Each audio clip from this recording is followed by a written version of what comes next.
Wolfman Wednesday, bring it on. Coming from the floor of the CME Group, I'm Eric Wolfman Wilkinson. Let's get in the zone, the cash money zone. Yep, it's Wolfman Wednesday. It's May 2nd.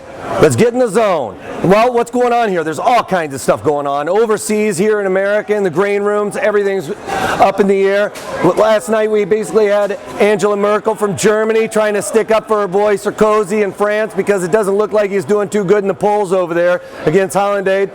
Hollandaise and Sarkozy tonight have a big debate that could determine who's going to win this battle over there. But it looks like all around that European area that the far left is starting to kind of get a little bit of an uprising, which means that the middle, which is kind of like what everybody's been agreeing on, trying to get this austerity, get some government spending pullback, isn't probably going to go through because the people are voting out everybody who's in power right now. The incumbents are looking like they're really starting to surge in the polls. So we've got that going on. What else we got going on? European has the highest unemployment rate in the last 15 years. Germany also just had an unemployment number come out. It was a huge miss.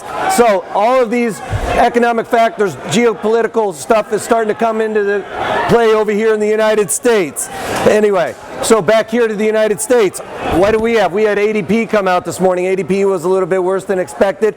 We also had New York napalm. No, that's not napalm that we used to drop over there in Korea. This is the napalm, the New York purchasing managers, all right?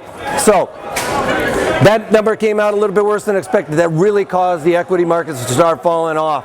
And the bonds, of course, started rallying in retrospect to that. We also, because this U.S. data is coming out a little bit weaker than expected, you're starting to see a little bit of pullback in the commodities, despite the fact that the DOE showed reserves were kind of coming off a little bit, which means people are starting to spend money on gas, starting to pull out of that.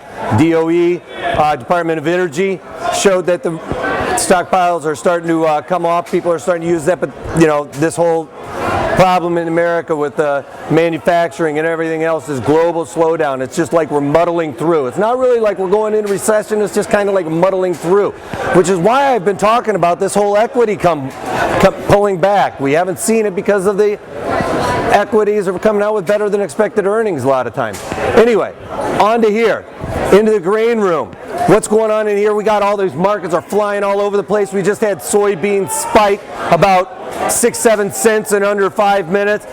Being kind of pulled up the corn level also. They were down about 8-9 cents, popped up to only being down 6 cents. So that was like a 2-cent rally in a matter of seconds. It was all of a sudden people started coming in buying those. Futures really popped up.